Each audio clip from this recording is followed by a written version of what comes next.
Please join me in welcoming Nathaniel Erskine-Smith.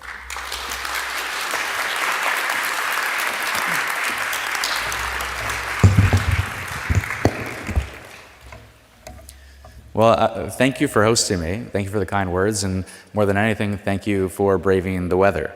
I was invited to discuss human rights and Canada's role in a just peace for Israel and Palestine, though to start, I want to speak to the tragedy unfolding closer to home.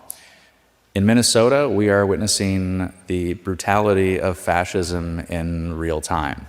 Masked agents encouraged to enlist to defend homeland and culture are killing American citizens in the street with no justification or excuse and with no legal consequence. The administration defends the indefensible, telling us to ignore our eyes and ears.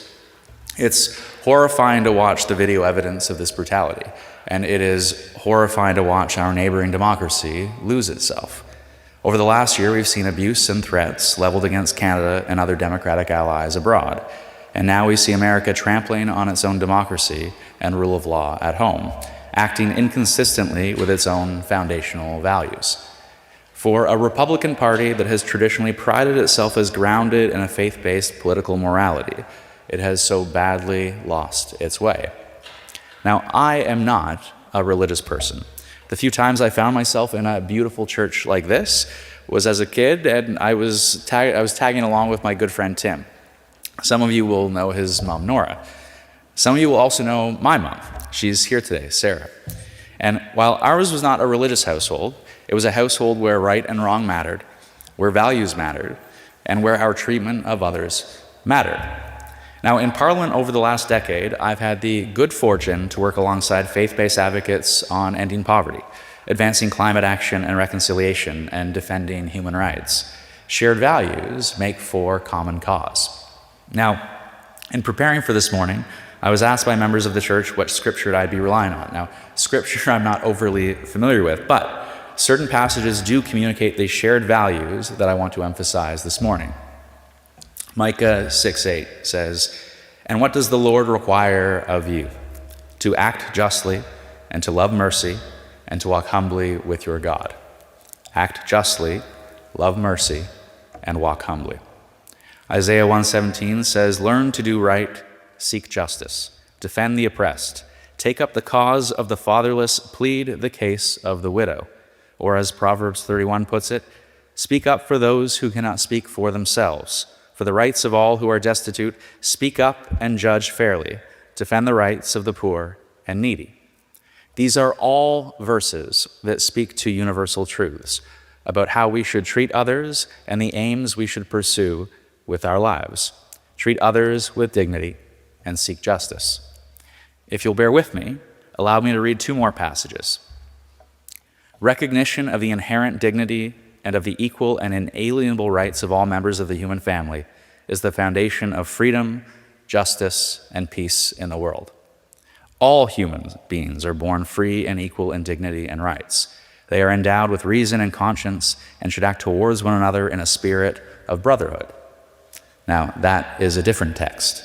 That is the preamble in Article 1 to the Universal Declaration of Human Rights, an enduring document of 30 articles in total that offers a foundation of rights and the realization of one's full potential.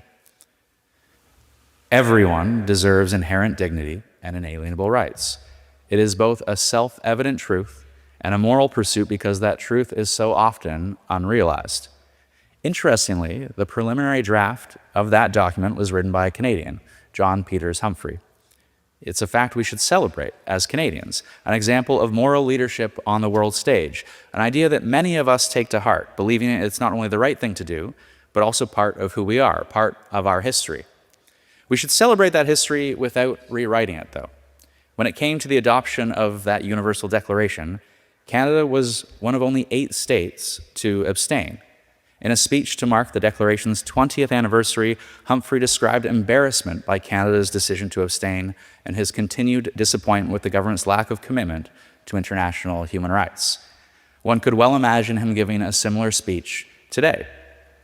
We are reducing foreign aid overall today, And while we've made important commitments, yes, to the reconstruction of Gaza, certainly to Ukraine, too often, those vocal commitments are not matched by real substance. Now, in fairness, it can feel like chaos in today's world, with little semblance of any international rules. A UN rapporteur warns that the Iranian regime may have killed more than 20,000 civilians in its criminal crackdown on protesters. The UN Human Rights Chief says Sudan's civil war has put people through horror and hell. It's a genocide of systematic killings, sexual violence, and ethnic cleansing. Russia's illegal and brutal attack on Ukraine is going on 4 years now, with hundreds of thousands of casualties. And then there's Israel's indiscriminate destruction of Gaza and the dehumanization of the Palestinian people. Last summer, Israeli human rights organizations BT Salem and Physicians for Human Rights Israel concluded that the mass killing, decimation of basic infrastructure, forcible displacement on a huge scale, and official policies and statements led to the unequivocal conclusion that Israel is taking coordinated, deliberate action to destroy Palestinian society in the Gaza Strip.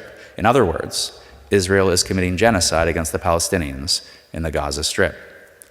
In August, I wrote to Minister Anand to emphasize the need for action. I wrote that the world watched the heinous October 7th Hamas terrorist attack on innocent Israeli civilians in horror.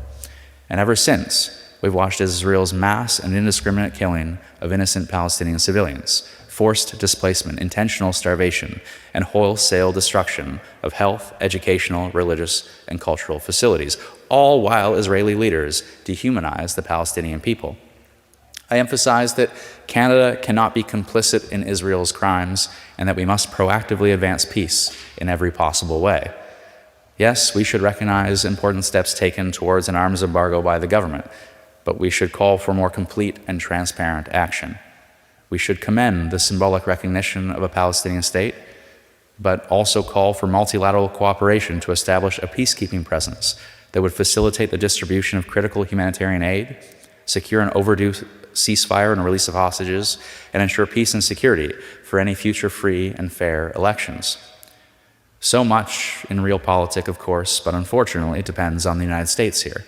As Prime Minister Carney put it recently, we knew the story of the international rules-based order was partially false, that the strongest would exempt themselves when convenient, and that international law applies with varying rigor depending on the identity of the accused or the victim. In a brazen reinforcement of this reality, we've watched the United States sanction prosecutors and judges at the International Criminal Court. Why? For applying the law, including for issuing an arrest warrant for Netanyahu. Now, given that reality of international law, it was always the case that a ceasefire depended on the U.S. acting or a strong enough coalition of like-minded middle powers asserting a more forceful role. A ceasefire was realized in October, but because the United States finally acted. But in the interest of truth-telling, let's not misstate the reality here either. The United Nations Office for Project Services tells us that critical lifelines have remained closed and that people continue to be killed day in and day out. There have been countless ceasefire violations, hundreds killed, and I received this email earlier this week from an UNRWA representative. I regret to report that yesterday, this was January 20th, Israeli forces stormed UNRWA's headquarters and began demolishing our facilities. Recall that this complex has been used by the agency since the 1967 war. Underscoring the political nature of this illegal action, Israeli Minister Ben-Gvir and MK Yulian Malinowski were present at the demolition, arguing over which of them should get the credit for this unprecedented attack against the UN agency. Jerusalem's deputy mayor made matters worse, saying, "With God's help, we will destroy, we will eliminate, and annihilate all UNRWA personnel." UN Security Council Resolution 2803 offers a very, very imperfect path towards a more enduring peace. Positively, it guarantees the freeing of remaining hostages and called for the entry of distribution and aid in the Gaza Strip to proceed without interference. Hamas is to have no future in the governance of Gaza, and the IDF is to withdraw completely as a multilateral international stabilization force overseas security. But let me read you a few headlines and let's consider what the prospects are for an enduring peace that respects the self-determination and safety of both Palestinians and Israelis. These just for the last 24 to 48 hours. Israeli drone strike kills 2 children collecting firewood in Gaza. Cold and malnutrition claim more victims in Gaza amid winter rains. 3 journalists killed in an Israeli airstrike on car in central Gaza, health officials say. Trump unveils his vision to rebuild Gaza into a seaside metropolis. Yes, this so-called Board of Peace is a grotesque absurdity. Participation is based on those who curry favor with Trump or outright buy their way in. So Putin is welcome. Carney, not so much. Netanyahu is welcome. Any Palestinian representative, not so much. As Donald Trump, the self-appointed chair of the board for life, put it, once this board is completely formed, we can do pretty much whatever we want to do. Now, Canada needs to pursue 2 actions. At home, it's the same action as ever. At home, it's being crystal clear that criticism of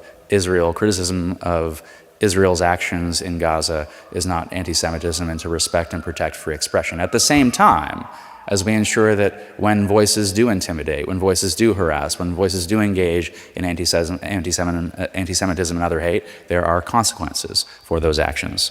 We need to make sure we respect and protect rights here at home, free expression and security.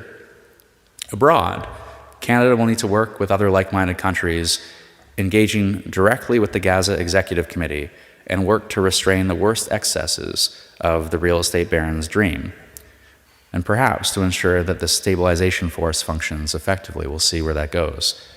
Now, Carney spoke recently of a rupture. The multilateral institutions on which middle powers have relied, he says, the WTO, the UN, the COP, the architecture, the very architecture of collective problem solving, are under threat. What does it mean for middle powers to live the truth, he asked. It means naming reality. Stop invoking rules-based international order as if it still functions as advertised. It means acting consistently, applying the same standards to allies and to rivals. And it means building what we claim to believe in rather than waiting for the old order to be restored. It means creating institutions and agreements that function as described. The absurdity that is the Board of Peace exists because of a failure of existing institutions. But these institutions still matter. A friend of mine, David Adler, he's one of the organizers of the Pan American Congress, a collection of progressive politicians across the Americas that meet once a year. He was also on the global Samud flotilla, and he wrote in the wake of U.S. actions in Venezuela, "We may never have had international law, but you will miss it when it's gone." Or consider the words of John Peters Humphrey, who said, "Surely a world that can achieve the atomic bomb but fail in the creation of the United Nations is morally bankrupt. And this moral bankruptcy is the reason for our failure to organize peace." Now, the answer to Carney's challenge, to Adler's, to Humphrey's, is to rebuild international institutions that function in keeping with our values, that act justly, love mercy, walk humbly, that embody our shared values, not only in name, but in practice, applied consistently, that carry the ability to not only recognize everyone's inherent dignity and inalienable rights, but the ability to ensure they are realized. Now, the Canadian government should lead the way, and it did so once upon a time in the creation of NATO. Clause 2, the Canadian clause, was a testament to Pearson's leadership. But Canadians can act too, even without their government. We know this, again, because of the story of John Peters Humphrey, who, even despite the Canadian government abstaining on the creation of that Universal Declaration of Human Rights, he helped to lead the way. Thanks very much for your time.